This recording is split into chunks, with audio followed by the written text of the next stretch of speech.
సురేఖవాణి గారు.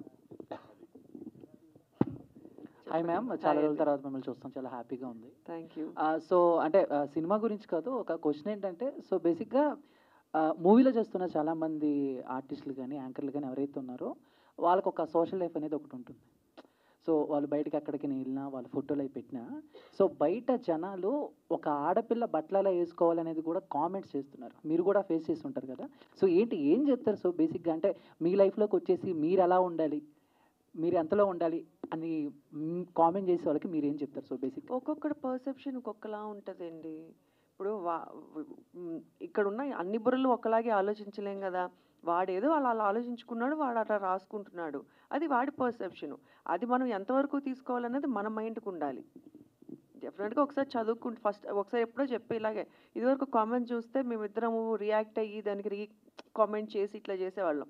తర్వాత చూసి నవ్వుకోవడం స్టార్ట్ చేసాం. సో అసలు దాని తర్వాత మాట్లాడుకోవడం మానేసాం. అంతే అండి.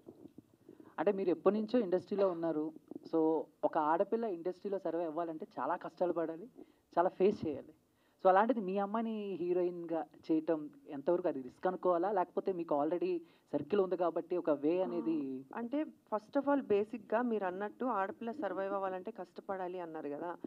భగవంతుడి దయ వల్ల నేను ఏ రోజు టీవీ ఇండస్ట్రీలో కానీ సినిమా ఇండస్ట్రీలోని కష్టపడలేదండి. బికాస్ ఐ కేమ్ ఫ్రమ్ కొన్ని ప్రాబ్లమ్స్. అదే చెప్తున్నా. టీవీలో ఉన్నప్పుడు మా ఆయనే డైరెక్టర్ కాబట్టి నేను చేసే ప్రోగ్రామ్స్కి I was queen there. And cinema నేను చేస్తున్నప్పుడు సినిమాకు కూడా నన్ను వరించి నేను సినిమాలోకి తీసుకున్నాను కాబట్టి నాకు ఆ రెస్పెక్ట్ ఎప్పుడు ఇచ్చారు. సో ఇప్పుడు జనరేషన్ అట్లా లేదండి. అందరూ ఎడ్యుకేటెడ్ అయిపోయారు, అందరూ హీరోయిన్స్, హీరోస్, డైరెక్టర్స్ అందరూ. సో ఎవరిని తక్కువగా ఎవరు చూడట్లేదు, అందరికీ ఆ రెస్పెక్ట్ ఇచ్చే చూస్తున్నారని నేను అనుకుంటున్నా. ఒకప్పుడు ఫీల్డ్ వేరేమో నాకు తెలియదు, కానీ ఇప్పుడైతే అట్లా లేదు. చెప్పచ్చా? స్టోరీ చెప్పను. దీనిలో నేను ఒక అవేర్నెస్ ఇచ్చే ఒక డాక్టర్ని. ఒక డాక్టర్ అవేర్నెస్ ఇస్తా, అదే నా క్యారెక్టర్. అంటే డాక్టర్గా ఉంటూ లవ్లో పడి అతను ప్రేమించుకుంటారు. డాక్టర్లు ప్రేమించకూడదని లేదు కదండి ఎక్కడ. ఒక మంచి ఎడ్యుకేటెడ్ డాక్టర్ ఒక రౌడీ అబ్బాయికి ఎలా పడుతుంది అన్నది స్టోరీ. అందుకే నాకు అడిగింది మీకు. మీరు డాక్టర్ అంటే క్లాసికల్గా ఉంటుంది. అలా పడేశాడు, మరి నేనేం చేయాలి? చాలా టార్చర్ పెట్టాడు సినిమాలో. అంటే ఇండస్ట్రీకి రావడానికి ఇంత గ్యాప్. బికాజ్ ఏంటంటే సెలబ్రిటీ చైల్డ్గా ఈజీ ఇండస్ట్రీలోకి రావడం, చైల్డ్ ఆర్టిస్ట్గా కాడి నుంచి కావచ్చు. సో ఈజీగా క్యారెక్టర్స్ తెచ్చుకోవడం ఈజీ. బట్ వై మీరు ఇంత లేట్ చేశారు? సో బేసిక్లీ చాలా వచ్చాయి ముందు నుంచి. ఫస్ట్ నుంచి హీరోయిన్ అయిపోవాలి, లేదంటే పెద్ద పెద్ద సినిమా చేసేయాలి అని కూడా మా అమ్మ నాకు చెప్పలేదు, నాకు లేదు. మా అమ్మలాగానే మీరు అందరూ ఎలా మా అమ్మను ఓన్ చేసుకున్నారో నన్ను మీరు అందరూ అలా ఓన్ చేసుకోవాలి అని ఒక ఉద్దేశంతో వెయిట్ చేసి ఒక మంచి స్క్రిప్ట్ కోసము వెయిట్ చేసాం కోసం ఇంత టైం పట్టింది, అంతే. All the very best. Surekha గారు, సో మీలో క్యారెక్టర్ చేశాను అంతే చిన్నగా, యాజ్ ఏ మామ్గా మీరు. బికాస్ ఎవరైనా సరే మనం ఎలా స్టేజ్లో ఉన్నా మన పిల్లలు ఒక స్టేజ్లో ఉన్నారు అంటే నిజంగా హ్యాపీ మూమెంట్. అండ్ తనకి ఇది ఫస్ట్ మూవీ, సో మీ ఫీలింగ్ ఏంటి? డెఫినెట్గా హ్యాపీగానే ఉంటుంది. Any suggestions from your sides to her? Suggestions అట్లా ఏమండి, ఈ జనరేషన్ పిల్లలు, ఈ జనరేషన్ వాళ్ళు ఎవరు సజెషన్స్ ఇస్తే తీసుకోరండి. సజెషన్స్ ఇవ్వకపోవడమే మంచి సజెషన్. అండ్ మీరు మామ్ అండ్ డాటర్గా కాకుండా ఫ్రెండ్స్గా ఉంటారు, so happy to see that. Thank you so much. అందరు పేరెంట్స్ కూడా కిడ్స్ని అలానే డీల్ చేస్తేనే వాళ్ళు కూడా మన మాట వింటారని నా అభిప్రాయం.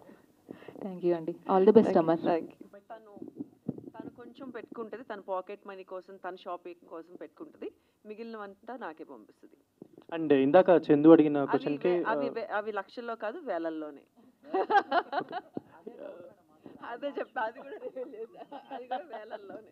సో మళ్ళీ ఆ వేలల్లో నుంచి ట్రిప్పులు ఎలా వెళ్తున్నారు అని రాసుకోకండి. ఆ వేలల్లోనే బడ్జెట్ లోనే ట్రిప్పులు. దాని గురించి అడుగుదాం. యాక్చువల్లీ ఒక ఇండిపెండెంట్ ఉమెన్ గా ఉంటూ ఒక అమ్మాయిని పెంచుకుంటూ తను ఒక మంచి పాత్రలో తీసుకెళ్తున్న మీరు లైక్ ఏదైనా ట్రిప్కి వెళ్ళినప్పుడు పోస్ట్ చేసినా, ఏదైనా ఫొటోస్ అలా పోస్ట్ చేసినా, వీళ్ళేదో బాగా సంపాదించేస్తున్నారా, వీళ్ళేదో బాగా ఎర్న్ చేస్తున్నారు, సినిమాల్లో చేస్తే ఇంతెందుకు డబ్బులు వస్తాయని డిస్కషన్ కూడా జరిగి ఉండొచ్చు, మీరు కమెంట్స్లో వీటిలో సో అలాంటి వాళ్ళకి మీరు ఏమైనా any answer to them or? ఇన్ని రోజులు ఆవిడ ఆన్సర్ చేస్తుంటారు కదా, సో ఐ ఆన్సర్ దీస్ అంటే ఈ గత 1-2 monthsగా నేను ఇన్స్టాగ్రామ్లో అంటే అందరికీ మెంటల్ హెల్త్ అనేది చాలా ఇంపార్టెంట్. సో అది కొన్నిసార్లు అది ఎందుకు ఎవరికి డౌన్ అవుతుంది, ఎక్కడ అవుతుంది, we never know. And everybody అందరికీ చిన్న ఎస్కేప్ అన్నది కావాలి, ఆ పాజ్ బటన్ మన వర్క్ స్పేస్ నుంచి. సో ఇప్పుడు ఒక మిడిల్ క్లాస్ వాళ్ళకి ఇన్కమ్ ఒక 60,000 రూపీస్ అయినా వాళ్ళు సేవ్ చేసుకొని 10,000 రూపాయలు ట్రిప్ వెళ్ళి రావచ్చు. సో మేము అంతే, వచ్చి అస్సలు రావు అని కాదు కదా.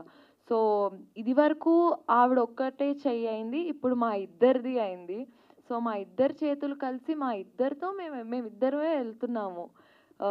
సో ఇట్స్ ఆర్ మనీ, దాంట్లోనే సేవింగ్ చేసుకొని దాంట్లోనే కొనుక్కొని కొంచెం దాన్ని లగ్జరీ అనకూడదు, లావిష్గా ఎప్పుడు పోతామో తెలియని జీవితాన్ని ఇప్పుడు ఎంజాయ్ చేయకపోతే ఎప్పుడు ఎంజాయ్ చేస్తామన్నది నా కాన్సెప్ట్ అంతే. మీ కళ నెరవేరిందా? మీ ఫీలింగ్స్ ఏంటి?